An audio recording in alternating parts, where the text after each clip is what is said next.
The Redmi 15C is one of the highest selling phones of 2025, but let's be honest, it's not a perfect phone. I was critical of it last year when it was released, and for good reason. Now, Xiaomi is back with the 15C, and instead of reinventing the wheel, they decided to play it safe. Bigger battery, bigger screen, familiar processor, but is that enough to make this budget phone worth your money in 2025? Well, I picked up the Redmi 15C, and in this full review, we are going to see where it shines, where it struggles, and if it deserves the same success as its predecessor. I paid 139,000 naira for the Redmi 15C, which is around $90, and I have the model with 4GB RAM and 128GB storage space. There are other models out there, including the one with up to 8GB RAM and 256GB of storage space. I don't know the exact price of that model, but I know it's going to be way more expensive than this one. For the content in the box, Xiaomi kept it standard. You're getting a 33W charging adapter, a silicone CPU case, a USB-C cable, some papers, and the phone itself. This phone is competing closely with many other devices under 150,000 naira, and many people are going to navigate to this one. After all, the Redmi 14C was one of the highest selling phones of 2025, and Xiaomi is playing it safe for the 15C. I'm definitely going to be comparing this one with some of the competing devices, especially the Samsung Galaxy A07 and Tecno Spark 40.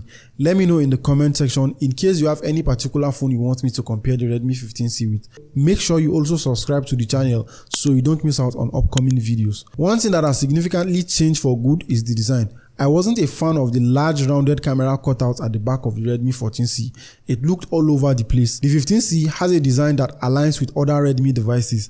At the back, we have two cameras, and I love this signature Redmi 15C written at the back. It has more of a matte plastic finish, and it does well at hiding stains and smudges, even though my color is black. There are a couple of other colors out there, and I believe they look better than this black one. This phone can't be used with one hand easily. It feels hefty, but I'm sure there are people out there that love this size of phones. When compared to last year's model, it's just a tad bit bigger than the Redmi 14C. We have a side-mounted fingerprint scanner, and it does a good job at unlocking the phone, and the headphone port is at the bottom, and we have a single down firing speaker here. It sounds decent for the price, but I wish we had stereo speakers. Most of the competing devices are already giving us stereo speakers on budget phones nowadays. We also have an IP64 rating against water and dust here, something that wasn't available on the Redmi 14C. We also have the SIM card tray by the side, and it supports dual 4G SIM cards with a memory card. There is no IR blaster here, and that's what I think is the only thing missing. Although I think the IR blaster wasn't even available on the Redmi 14C too. The build quality and design is impressive. We have a large 6.9-inch IPS LCD display here with 120Hz refresh rate and 720p resolution. The display is also covered by Corning Gorilla Glass 3, something most of the competing devices at this price point do not offer. That is the same thing we also had on last year's phone. It is a U-shaped notch, which I believe is dated, but I don't think it's a problem for the buyers out there. Another thing I will complain about are the bezels around the display, but the moment you start using the phone daily, you'll forget about the bezels and the U-shaped notch. The display is responsive to touch, and the refresh rate makes everything even more enjoyable while using this phone. The color while watching videos or playing games are also quite nice. If you are someone that loves watching movies on your phone, the screen size will make you enjoy watching movies and playing games even more. The Redmi 15C is powered by the MediaTek Helio G81 chipset. That was the same chip as what we had on last year's 14C.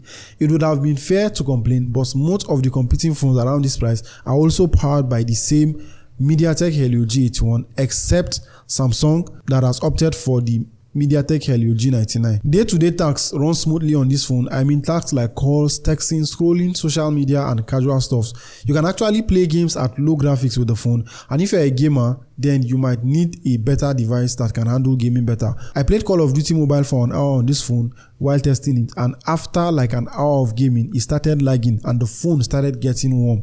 Like I said, for casual stuffs, this phone handles everything fine.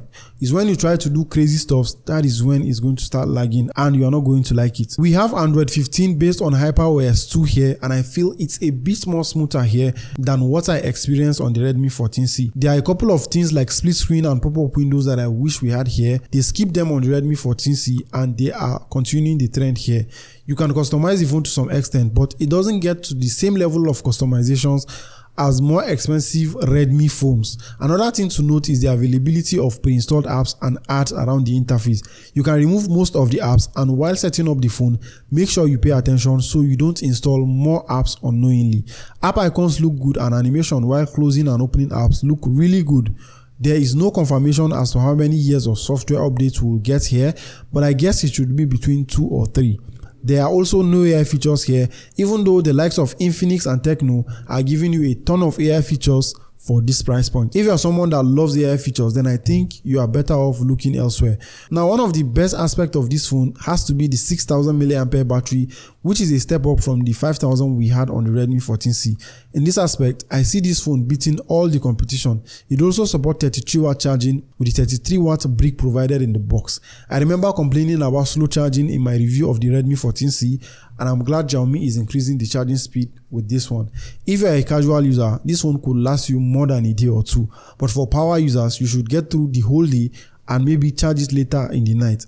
It takes slightly over 1.5 hours to charge this phone from 0 to 100, which, if you look at it, is not fast charging, but it's because of the increased battery capacity.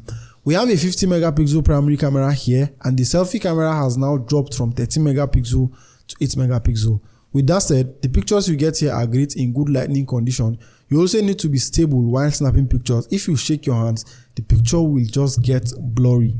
Images appear sharp and contrasty, and if you consider the price, you can't really complain about the quality of photos you are getting on this phone. You can't shoot videos more than 1080p 30 fps with the front and back camera. So that's the Redmi 15C. It doesn't break new ground, but it doubles down on what made the 14C a success.